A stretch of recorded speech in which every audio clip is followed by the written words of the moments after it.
biggest misconception about your family? Like, it's silly to me, but when people say we're not talented, and I think in the traditional sense, like, no, we're not singing and dancing. Yes.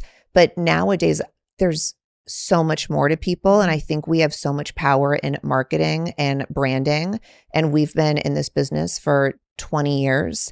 And to be able to do that, and to do that with 6, 7, if you include my mom, different unique individuals, and sustain and evolve and keep that going. You would call, if we were men, you'd be like, they're marketing geniuses. But because we're women, people want to, sort of poke and make fun. And we're along for the ride. We will make fun. We're along with the jokes. We'll go with it because we have a good sense of humor and we get it. But traditionally, yes, we're not sitting here singing on a stage, performing. And I respect that.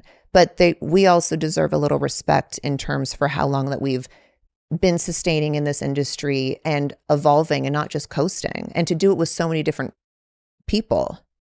I think what you guys have built is so fucking incredible. I just want to first say that. Thank you. I agree with you that I feel like for a while that was definitely the sentiment where people were like genuinely so frustrated that your family had so much traction. Mm-hmm. And there was like this absolute want for none of you to succeed. Yeah. And you all surpassed that. And like you said, you've all built your own individual businesses. Like, it is insane that every single one of you has a thriving individual business while also the collective business. Yeah. And I think that you're right with regard to like the way that people speak about men versus women. I also do think that maybe the tides are going to shift because you now look at a traditional influencer, right? And I think we're watching a lot of influencers rise and fall within 2 years or 1 year or 3 years or 4 years, because it's like they take too many brand deals and then they become less relevant and then they're kind of done. And or they have inauthentic. Yes. And it's not authentic and it's not this or it's that. But I can imagine, it's frustrating to know if it was X amount of men in a family of brothers. It'd be like, God damn, they're so fucking smart. One of them should be the president of the United States. Oh, we think that all the time. Right. But we also get it. Like, we're the first ones we take it on the chin. Like, and I also think that's what we all should do. I think, yes, it's okay to still prove your place in the world, but also understand if people aren't forward thinkers with you. Because I get it, at the time, people couldn't understand, well, how are they acquiring such want and desire and attention? But what do they do? Like, I get that.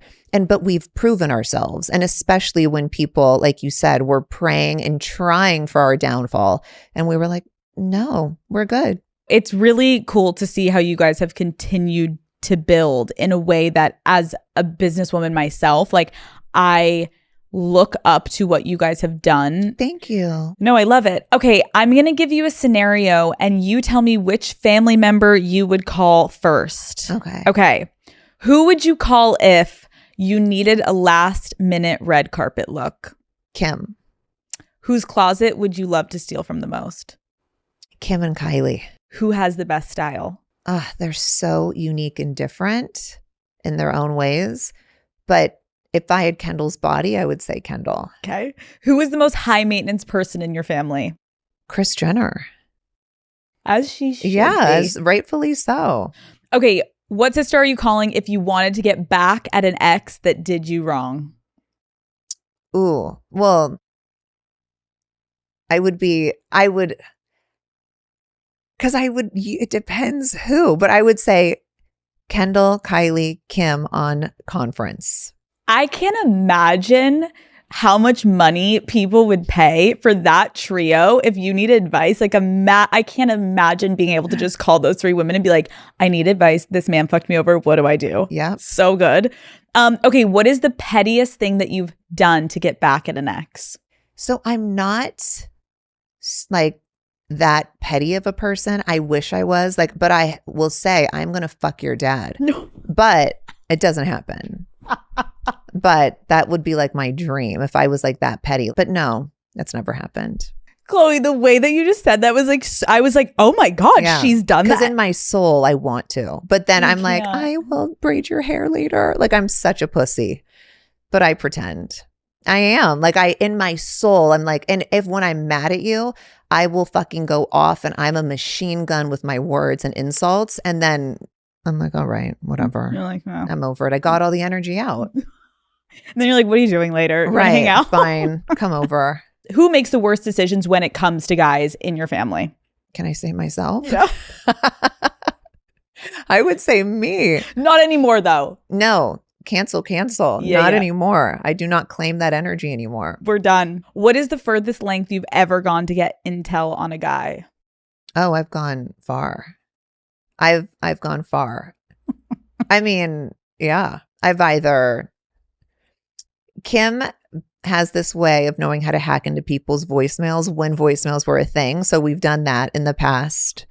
Oh my God. Yeah. I'm just picturing you guys like sitting around the kitchen, getting in there, screaming when you hear it. Screaming, throwing the phone down, or like, because you're like, oh my God, like we didn't think we would actually get in, and we get in. And most times would you find something?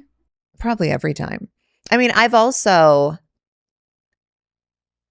I've had trackers on people's cars before. Yeah. Oh, she's gone. Listen, gone girl over here. It's so crazy too when people are like, oh, well, is that crazy? It's like, no, when you force a woman to go crazy, it's like, what did you do? Well, that's what I hate. Do not act like you did not put me in this position and you did not make me be this psychopath. But I think that's something I need to think is a red flag in a man when they create the psychopath in me. It's so true, but it doesn't mean we can't look back with fond memories. Like Khloé, I remember I got my boyfriend cheated on me. I decided to stay and I got his iPad and it was connected to his iCloud. Khloé, I'm living in New York City at the time and it was a big ass iPad. They didn't have the small ones. I'm walking to and from work, getting on the subway, going to work, and I have the iPad open at all times, reading his incoming texts, reading, eating lunch. I would literally set it up at work. It'd be my computer screen and the iPad. It's an addiction. Once you start, you can't stop. I've been there. I have been there. So bad. I remember my ex-husband, and he remembers this story, I'm sure. We were married. He was doing his thing, and he went down to some motel in downtown LA and was with a girl, and I was young. It's not that, I mean, I'm like maybe 26, something like that. Probably still old enough to not behave like this, but I was there and I remember asking the guy at the front, I was like, hey, is Lamar Odom, where's Lamar Odom? Like, he's this big guy, you can identify him. He told me what room he was in. I saw in the window that him and this girl they were either naked or she was in lingerie, something like that. I knocked on the door. They answered it for some reason. And I just started going ballistic. And I remember the next day, it was, I think, Penelope's birthday party. And it was a cowboy party. And my knuckles were all bloody and gross. And I just had bandanas wrapped around. I was on theme. And I acted as if nothing ever happened. And I don't think I ever said a thing. He could not understand how I knew where he was. And I was like, I don't give a shit. I'm not telling anybody anything. And why are you in a motel in downtown LA at 3 a.m?